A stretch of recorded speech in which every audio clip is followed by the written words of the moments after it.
جلدی کرو شادی میں. کیوں؟ اگر آپ ایسا نہیں کرو گے تو کیا ہوگا؟ آپ میں شہوت، آپ میں خواہشات نفس ایسی ابھریں گے، ایسی زیادتی، ایسا طول پکڑیں گے، ایسی پریشانی کا سبب بنیں گے کہ آپ کے ایمان کو خطرہ ہے، آپ کے ایمان کو خطرہ ہے. اور یہاں پہ رسول اللہ صلی اللہ علیہ وسلم جو پہلی حدیث مبارک میں نے بیان کی وہ یہ ہے، الا تفعلوا، جب آپ کے پاس، والدین کے پاس، بھائی کے پاس جب رشتہ آ جائے اپنی بہن کے بارے میں یا اپنے لڑکے کے بارے میں یا اپنے بھائی کے بارے میں جو اس کا ذمہ دار ہے، اور اس بارے میں اس کو دین کا بھی، اس کا دین بھی، دین کے متعلق اس کو راضی ہے، خوش ہے، دیندار ہے، اور دوسری چیز اس میں اخلاق ہے، کردار ہے، اچھا ہے، جو آپ کی بہن کے لیے ٹھیک ٹھاک ہے، آپ کے بھائی کے لیے، آپ کے بیٹے کے لیے ٹھیک ٹھاک ہے، تو آپ کو کیا کرنا ہے؟ فزوجوا، پس جلدی سے شادی کر دو.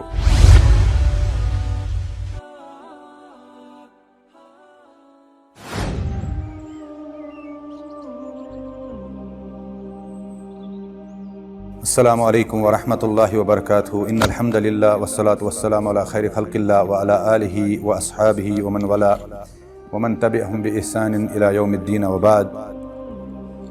اللہ رب العزت کی بارگاہ میں انگنت حمد و ثنا کے بعد درود السلام ہو نبی اکرم صلی اللہ علیہ وسلم پر، جنہوں نے ہمیں دین کے معاملات، معاشرتی زندگی، ازدواجی زندگی کے تمام پہلوؤں کو واضح کر کے ہمیں ایک ایسے راستے پر چھوڑا، ایک ایسے راستے پر لایا کہ جو راستہ ہمیں سیدھا جنت کی طرف لے جا رہا ہے اور جہنم سے دوری کی طرف جہنم سے دور کر رہا ہے. کچھ مسائل جو جدید دور کے مسائل ہیں، ان میں سے ایک مسئلہ اس وقت بہت طول پکڑ رہا ہے اور لوگ اس کی طرف زیادہ راغب ہو رہے ہیں، وہ یہ ہے کہ شادی کرنے میں اور نکاح کرنے میں لوگ تاخیر کر رہے ہیں، اور یہ تاخیر دونوں طرف سے ہو رہی ہے. ایک لڑکی کی طرف سے بھی تاخیر ہو رہی ہے اور ایک لڑکے کی طرف سے بھی تاخیر ہو رہی ہے، جس کے اثرات بہت ہی بھیانک اور مضر ہے اس معاشرے کے لیے، اور بالخصوص ایک انسان کے ایمان کی حفاظت کے بارے میں. ایسے معاملات بہت خطرناک ہے جن سے ہمیں ہوشیار رہنا ہے کہ کہیں ہم ان معاملات کے شکار نہ ہو جائیں. اللہ کے رسول صلی اللہ علیہ وسلم نے اس بارے میں ایک حدیث فرمائی ہے جس کو حضرت ابو ہریرہ رضی اللہ تعالی عنہ نے بیان کیا، روایت کیا ہے کہ رسول اللہ صلی اللہ علیہ وسلم نے فرمایا، اذا خطب الیکم من ترضون دینہ وخلقہ، جب تمہیں کوئی نکاح کا پیغام دے، چاہے مرد ہو چاہے عورت ہو، جب تمہارے پاس نکاح کا پیغام آ جائے، اس میں اللہ کے رسول صلی اللہ علیہ وسلم نے گھر کے بڑوں کو ذمہ دار بنایا ہے کہ جب تمہاری بچی، جب تمہاری بیٹی کے لیے کوئی ایسا پیغام آئے جو نکاح کا ہو، اور اس نکاح کے بارے میں جس سے جو آپ کو پیغام دینے والا ہو وہ ایسا ہو کہ اس شخص کی شخصیت کے بارے میں آپ راضی ہوں، اس لحاظ سے کہ ترضون دینہ وخلقہ، آپ اس کے دین کے بارے میں راضی ہو کہ دین کے معاملے میں آپ اس کے متعلق یہ سوچتے ہو کہ یہ دیندار ہے، دین میں یہ ایک مقام رکھتا ہے، دین میں ایک حیثیت ہے، دین کی اس کو قدر ہے، اور اس کے اخلاق، دوسری بات ہے اس کے اخلاق، اس کا کردار اچھا ہو، ترضون دینہ وخلقہ. تو آپ کو کیا کرنا ہے؟ جو ہی آپ کے پاس آ جائے، اذ اکثر یہ فجائیہ کے لیے استعمال ہوتا ہے، اچانک جب آپ کے پاس آئے، جو ہی آپ کے پاس آ جائے، تو آپ کو کیا کرنا ہے؟ آپ کو دائیں بائیں نہیں دیکھنا ہے. آپ اس کے دو چیزوں کے بارے میں راضی ہو گئے، ایک اس کا دین اور دوسرا اس کے اخلاق. فزوجوا، پس تم اس کی شادی کر دو، اس بارے میں تاخیر مت کرو. یہی رسول اللہ صلی اللہ علیہ وسلم کا فرمان ہے دوسری حدیث مبارک کے بارے میں، کہ جس میں یہ واضح ہوا ہے، یا معشر الشباب، اے جوانوں کی جماعت، من استطاع منکم الباء، جس میں جو بھی آپ میں باء ایک طاقت رکھتا ہو، جس کو آپ بلوغیت کی طاقت بول سکتے ہیں، جس کو آپ مالی طاقت بول سکتے ہیں، اور آپ میں اتنی طاقت ہو کہ آپ ایک عورت جو آپ کی بیوی، آپ اپنے ہمسفر کا خیال رکھ سکو، اس کے حقوق ادا کر سکو، تو شادی میں جلدی کرو شادی میں. کیوں؟ اگر آپ ایسا نہیں کرو گے تو کیا ہوگا؟ آپ میں شہوت، آپ میں خواہشات نفس ایسی ابھریں گے، ایسی زیادتی، ایسا طول پکڑیں گے، ایسی پریشانی کا سبب بنیں گے کہ آپ کے ایمان کو خطرہ ہے، آپ کے ایمان کو خطرہ ہے۔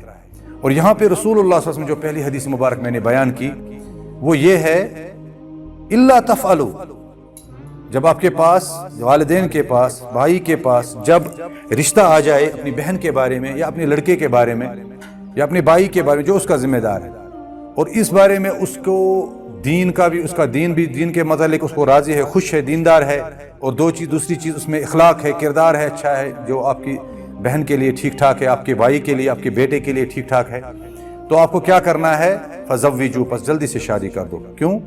الا تکن فتنة فی الارض وفساد کبیر یا فساد عریض، اگر آپ نے ایسا نہیں کیا تو کیا ہو سکتا ہے؟ فساد عریض، فتنہ، آپ آزمائشوں میں پڑ جاؤ گے، آپ کا یہ بیٹا، آپ کی یہ بیٹی آزمائش میں پڑ جائے گی، فتنوں میں پڑ جائے گی، جس کے بارے میں رسول اللہ صلی اللہ علیہ وسلم نے فرمایا کہ ان فتنوں سے بچو۔ ایسے فتنے جو اس وقت لیٹ میرج کی وجہ سے ہو رہے ہیں۔ کیا فتنہ ہو رہا ہے؟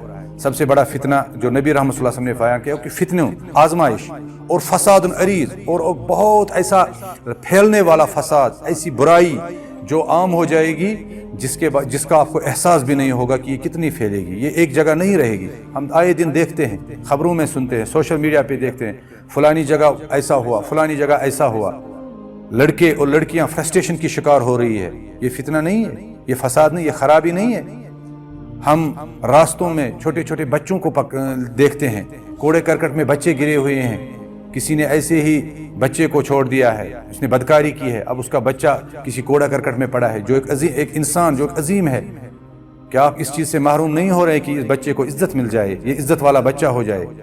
کون ہے ہم میں جو اپنے بچے کی عزت نہیں؟ گھروں میں کتنی خوشیاں ہوتی ہے جب ایک بچہ آتا ہے، لیکن اگر ہم شادی نہ کریں، ہمارے بچے شادی نہ کریں، ہماری بہن بھائی شادی نہ کریں، تو یہ ایک غلط جگہ، غلط طریقہ پکڑ لیتے ہیں، اور اس غلط طریقے سے کیا ہوتا ہے؟ یہ زنا میں مبتلا ہو جاتے ہیں، اور ایک ایسا بچہ دنیا میں آتا ہے جس کی کوئی حیثیت، جس کو معاشرہ قبول نہیں کرتا ہے، اور یہی بہن اور یہی لڑکا اور یہی ڈاکٹر استعمال کر کے اس کو ایک کوڑے کرکٹ میں پھینکتا ہے، ایک گندگی کی جگہ پھینکتا ہے۔ اور دوسری جو اس کے خطرناک نتائج ہے وہ یہ ہے، جب ہم شادی تاخیر سے کرتے ہیں تو آئے دن ہم دیکھتے ہیں ہر دوسرے گھر، ہر تیسرے گھر کی یہ بات ہے کہ بھائی بچے نہیں ہو رہے ہیں، شادی تو ہوئی 4 سال ہو گئے، 10 سال ہو گئے، بچے نہیں ہو رہے۔ اس کے کیا وجوہات ہیں؟ اس کی سب سے بڑی وجہ یہ ہے کہ اس کی جوانی نکل چکی ہوتی ہے، وہ 40-45 میں شادی کرتا ہے، لڑکی کی عمر 45 پہنچتی ہے، جب وہ 50 میں آتی ہے تو تب تک وہ سوچتی ہے کہ میرا بچہ کیوں نہیں، اور اس کی عمر نکل جاتی ہے، نسلیں تباہ ہو جاتی ہے۔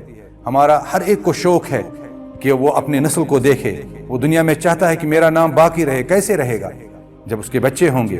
لیکن جب وہ شادی تاخیر سے کرے گا، اور وجوہات بھی کیا ہوتے ہیں ہمارے شادی تاخیر کرنے کی وجوہات کیا ہے، لیٹ میرج کی وجوہات کیا ہے؟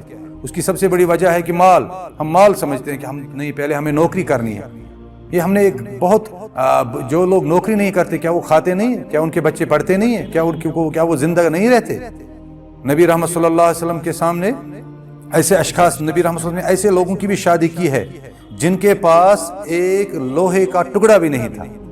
التمس، نبی رحمت صلی اللہ علیہ وسلم نے ایک شخص کو فرمایا کہ اگر تم شادی کرنا چاہو کم سے کم ایک لوہے کا ٹکڑا تو لے آؤ، میں تمہاری شادی کروں گا، میں تمہارے لیے مہر وہ مقرر کروں گا۔ وہ نہیں لا سکا۔ نبی رحمت صلی اللہ علیہ وسلم نے قرآن کے 2 سوروں کو مہر رکھا۔ شادی میں کتنی ضرورت ہے، جتنی ضرورت ہے اگر ہم ان کی طرف جائیں تو آج کوئی بچہ، آج کوئی لڑکا شادی کے بغیر نہیں رہے گا۔ لیکن ہم نے اپنے خواہشات، ہم نے اپنے وہ تمنا، ہماری بہنیں اتنی تمنا رکھتی ہے کہ مجھے ایسا شوہر ملنا چاہیے جو ناممکن ہے۔ ہر ایک، اگر ہم صرف نوکری والے ڈھونڈے، امپلائی ڈھونڈے، تو کتنے ملیں گے؟ کتنی لڑکیاں شادیوں کے بنا، کتنے لوگ ہیں جو ملازم ہیں؟ پورے جموں اینڈ کشمیر میں کتنے لوگ ہیں، یا پورے انڈیا میں کتنے لوگ ہیں جو ملازمت کرتے ہیں؟ کتنے لوگ ہیں جو ویل سیٹلڈ ہے؟ اگر آپ انہی کے پیچھے پڑو گے تو کتنی لڑکیاں رہیں گی جو شادی کے بنا زندگی گزاریں گی؟ لہٰذا اس کے جو برے نتائج ہیں ان کو مد نظر رکھتے ہوئے ہمیں اس بات کی طرف اشارہ کرنا ہے، ہمیں لوگوں کو اس بات کی طرف ابھارنا ہے۔ آپ آ جاؤ، شادی کرو، شادی کے لیے اپنے آپ کو راغب کرو، یہ آپ کے ایمان کی حفاظت ہے۔ اگر آپ کی سب سے بڑی دولت ایمان ہے، اب دنیا کے چند سکوں کے لیے، چند پیسوں کے لیے ہم لوگ کیا کرتے ہیں؟ اس ایمان کی دولت کو ضائع کرتے ہیں۔ شادی سکون ہے، نکاح سکون ہے، اور سکون کو جلدی اختیار کرنا چاہیے۔ ہمارے علماء فرماتے ہیں کہ ایک طالب علم کو پڑھنے کے لیے، ایک طالب علم کو اچھی تعلیم حاصل کرنے کے لیے ذہن کا سکون ہونا چاہیے۔ لیکن ہم کیا کرتے ہیں، ہم اس کا سکون اس کی شادی نہ کرنے میں سمجھتے ہیں۔ اس لیے علماء فرماتے ہیں کہ طالب علم کو ضروری شادی کرنی چاہیے، ایک اسٹوڈنٹ کو شادی کرنی چاہیے۔ کیوں؟ کیونکہ شادی سے اس کو سکون ملے گا اور سکون سے اس کو تعلیم اچھی طرح سے حاصل ہوگی۔ لیکن ہم الٹا سمجھتے ہیں، ہم بالکل اس کے برعکس کرتے ہیں۔ ہم نے اپنے معاشرے کو اتنا بگاڑا ہے اپنے ان خرافات سے، اپنے ان ذہنی تصورات سے، اپنے ان ایسے خواہشات نفس سے، ایسے تمناؤں سے جن کا پورا ہونا محال ہے۔ لیکن اس کا ایک اثر جو پڑتا ہے وہ یہ ہے کہ ہمارے اکثر جوان، ہماری اکثر لڑکیاں شادی کے بنا رہتی ہے، اور جب وہ شادی کرتی ہے تب ان کی عمر نکل چکی ہوتی ہے۔ تب تک جو مضر اثرات ان کے ذہن میں ہوتے ہیں، تب تک جو مضر اثرات معاشرے پہ پڑتے ہیں وہ بہت بھیانک ہوتے ہیں۔ اکثر لڑکے اس وقت ایسے ہیں جنہوں نے شادی تو کی ہے لیکن بچے نہیں ہیں۔ کیوں نہیں ہے؟ کیونکہ جب ان کی شادی ہونی تھی، جب وہ جوان تھے، تب ان کے پاس ٹائم نہیں تھا، تب وہ راغب نہیں تھے، تب وہ شادی کو ایک بوجھ سمجھتے تھے۔ لیکن جب ان کی شادی ہوئی تب ان کی عمر نکل چکی تھی۔ ایک عمر ہوتی ہے، ایک انسان کے خواہشات، انسان کے نفسانی ایک ہیجان ہو، نفس میں ایک چیزیں ہوتی ہے، فطرت کا تقاضا ہے کہ انسان شادی کرے۔ اللہ نے آدم کو دنیا میں جب لایا تو سب سے پہلے جو اس کا انتظام کیا وہ شادی کا۔ ہم پورا انتظام کر کے شادی کرتے ہیں، جبکہ ہمیں پہلے شادی کرنی ہے پھر انتظام کرنا ہے۔ ہم الٹا سمجھتے ہیں۔ اللہ نے پہلے آدم کے سکون کے لیے، آدم کو ایک اچھی زندگی، آدم کی سعادت مندی کے لیے، اس کے لیے حوا علیہ السلام پیدا کی۔ تو ہم کیا کرتے ہیں؟ ہم تمام چیزیں دنیا کی پیدا کرتے ہیں، لیکن جس چیز کو اللہ نے سکون بتایا ہے ہم اس سکون سے محروم رکھتے ہیں اپنے بچے کو، یہ کہتے ہوئے کہ ابھی میرا بچہ چھوٹا ہے، 40 کی عمر کو پہنچتا ہے۔ کسی زمانے میں ہم نے یہ بھی سنا تھا کہ 21 سال کی بیٹی، 21 سال کی لڑکی نانی بن گئی، 10 سال کی عمر میں اس کی شادی ہوئی۔ کیسے بنی؟ لوگ اعتراض کرتے ہیں 21 سال کی لڑکی کیسے نانی بنے گی؟ 10 سال کی عمر میں اس کی شادی ہوئی، وہ بالغ تھی۔ 11 سال کی عمر میں اس کا بچہ ہوا، بیٹی ہوئی۔ وہ جب خود 22 کی پہنچی تب اس کی 20 کی پہنچی تو اس کی بیٹی کی بھی شادی ہوئی، اور 21 کی عمر میں اس بیٹی کا بھی بچہ پیدا ہوا۔ تو 21 کی عمر میں پہلی والی لڑکی جو تھی وہ نانی بن گئی۔ ہمارے ہاں 40-45 تک لوگ کنوارے ہیں اور اپنے آپ بڑے فخر سے چلتے ہیں کہ ابھی ہم کنوارے ہیں۔ یہ ایک ایسی فساد ہے، ایسی برائی ہے۔ اگر ہم نے اس کی طرف دھیان نہیں دیا تو پتہ نہیں ہم آئے دن ہمیں کتنے وہ ریپسٹس کا وہ سامنا کرنا پڑے۔ ہماری بچوں کو آج ہماری بچیاں جو ہے پورے انڈیا میں، پوری دنیا میں، وہ سمجھتی ہے شاید ہم اپنے آپ کو، اپنے تن کی حفاظت وہ تار لگا کے سمجھتے، وہ کمرے میں ہم اس کو بند نہیں رکھ سکتے، اس کو ایک ایسے مضبوط قلعے میں دو، اس کو ایک ایسے مضبوط کمرے میں رکھو، اپنے ایک مضبوط گھر، اس کا جو مضبوط گھر ہے وہ اس کا شوہر ہے جو اس کی حفاظت کرتا ہے۔ کیونکہ شریعت نے ہمیں اس بارے میں مکلف ٹھہرایا، الرجال قوامون علی النساء، ایک عورت تبھی محفوظ رہ سکتی ہے جب وہ صحیح عمر میں، صحیح وقت پہ، صحیح موقع دیکھ کر وہ شادی کرے گی۔ اور جب وہ شادی کرے گی تو مرد اس کا حاکم نہیں بنے گا، اس کا محافظ بنے گا۔ قوام کا مطلب یہ ہے کہ مرد اس کا حافظ بنے گا، اس کی حفاظت کرے گا، اس کی عزت کی حفاظت کرے گا۔ اور یہ ایک صحیح بات ہے، ہر ایک اس عورت کی عزت کرتا ہے جو عورت کسی کے نکاح میں ہو، اور جو عورت نکاح میں نہیں ہوتی ہے اس کو وہ کھلی تجوری سمجھ کے اس کو لوٹنے پہ آدھے۔ اور ہم دیکھتے ہیں فساد عریض، وہ دیکھ رہے ہیں ہمارے نبی رحمت صلی اللہ علیہ وسلم کے ارشادات جو فرمودات ہے وہ واضح ہے اور روشن ہے کہ اگر ہم اس وقت بھی دنیا میں امن چاہتے ہیں، ہماری بچیاں، ہمارے لڑکے اپنے ایمان کی حفاظت چاہتے ہیں، پاک دامنی چاہتے ہیں، ایک صالح معاشرہ چاہتے ہیں، اور ہم نہیں چاہتے کہ رستوں پہ بچے ملے، ہم چاہتے ہیں کہ ہمارے گھروں میں اچھے بچے ملے، رستوں پہ کوڑے کرکٹ پہ، ہسپتالوں میں ہمیں گندی جگہ پہ بچہ نہ ملے، تو ہمیں چاہیے کہ ہم شادی وقت پہ کریں، اپنے بچوں کا خیال رکھیں، بڑے سامنے آئے۔ اذا خطب الیکم من ترضون دینہ وخلقہ، اس میں نبی رحمت صلی اللہ علیہ وسلم نے مکلف بنایا، کن لوگوں کو مکلف بنایا؟ بیٹی کے باپ کو مکلف بنایا، بیٹے کے باپ کو بھی مکلف بنایا ہے۔ کیوں نہیں بنایا؟ کیونکہ ہمارا جو معاشرہ ہے یہاں بیٹا خود شادی نہیں کرتا، اس کا باپ اس کی شادی کرتا ہے۔ یہ ایک الگ، اس معاشرے کی حقیقت یہی ہے۔ ہمیں یہ نہیں رکھنا ہے کہ ہم خود کورٹ میں جا کے شادی کریں، جس کا شریعت میں کوئی تصور بھی نہیں ہے، جس کو شریعت کسی طرح سے جائز بھی قرار نہیں دیتی ہے، اور کوئی باپ نہیں چاہتا کہ میری بیٹی ایسی عمر کو پہنچے کہ وہ خود شادی کرے۔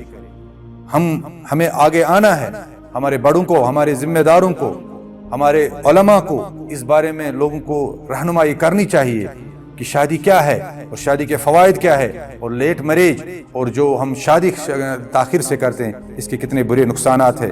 کتنے گھر ہیں جو ویران پڑے ہیں، گھروں میں بچے نہیں ہیں، کیوں؟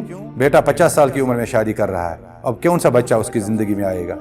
ایک حقیقت، یہ ایک میڈیکل کے لحاظ سے بھی یہ ناممکن ہے کہ جب ہماری بیٹی، جب ہماری بہن 45-48 کی عمر کو پہنچے، اب وہ مایوس ہو چکی ہوتی ہے، ہم اس کی شادی کرتے ہیں، ہم میک اپ وغیرہ کے ذریعے سے اپنے بچے کی عمر چھپاتے ہیں، اپنی بیٹی کی عمر چھپاتے ہیں، لیکن حقیقت کھلنے میں ٹائم نہیں لگتا ہے۔ شادی کے 10 دن، شادی کے 1 مہینے، شادی کے 2 سال 3 سال بعد ایک لڑکی کی عمر پتہ چلتی ہے، ایک لڑکے کی عمر پتہ چلتی ہے۔ لہٰذا ان مصنوعی تصنعات، ان مصنوعی جو ہمارے خواہشات ہیں، جو ہم نے خود بنائے ہیں، جن کی شریعت میں کوئی حیثیت نہیں ہے، ان کو پورا کرنے کے لیے ہم شادی کے ایسی عظیم نعمت کو تاخیر سے کرتے ہیں جس کے برے اثرات ہیں۔ اللہ تعالی ہمیں اچھائی کی توفیق عطا فرمائے، اور ہمارے جوانوں کو اور ہمارے جوان بچیوں کو، بہنوں کو اللہ اس کی طرف راغب کرے، اس کی توفیق دے کہ وہ وقت پر شادی کر کے ایک صالح معاشرہ، ایک صالح سوسائٹی، ایک اچھی اور پاک دامن سوسائٹی، ایک پاک دامن گھر بنانے کی ہمیں اللہ توفیق عطا فرمائے۔ اور یہ ہمیں دنیا میں جب بھی اچھا بننا ہو تو ہمیں اپنے اندر جھانکنا ہے کہ انفرادی طور پہ ایک مہم چلانی ہے کہ ہم ایک ایک کر کے ہر ایک کو یہ نصیحت کریں، جس جوان کو بھی دیکھیں کہ یہ عمر میں ٹھیک ٹھاک ہے، یہ پال سکتا ہے اپنی ایک عورت، ایک بیوی، اپنے لیے ایک ہم سفر، ایک شریک حیات بنا سکتا ہے، اس میں یہ کیپیبلٹی ہے، اور سادی زندگی ہے، گزار سکتا ہے، اچھے سے زندگی گزار سکتا ہے، ہمیں اس کو نصیحت کرنی چاہیے۔ اور میری طرف سے بھی تمام بھائیوں اور بہنوں کو یہ نصیحت ہے، اور ان کے والدین کو نصیحت ہے، اس قوم کے باشعور جوانوں کو نصیحت ہے، میری طرف سے ایک وصیت ہے کہ آئیے اس مہم کو آگے چلائیں تاکہ لوگ اس اہم نعمت سے محروم نہ رہے، اور ایک صالح معاشرہ پیدا ہو، اور ہمارے باپ، ہمارے والدین کی پریشانیاں بھی جلدی ختم ہوں، وہ کسی پریشانی کے سبب دل کے عارضے میں، دل کی بیماریوں میں مبتلا نہ ہو جائیں۔ اللہ تعالیٰ سے توفیق ہے کہ ہمارے والدین کو، جو بھی اس وقت جن کے بھی جوان بیٹے ہیں، جوان بیٹیاں ہیں، ان کو اس بات کی توفیق دے کہ وہ اپنے بچوں کی جلد شادی کریں، اور ان کو وقت پر شادی کریں، ان کی وقت پر شادی کرائیں، تاکہ ایک صالح معاشرہ ہو۔ والسلام علیکم ورحمۃ اللہ وبرکاتہ۔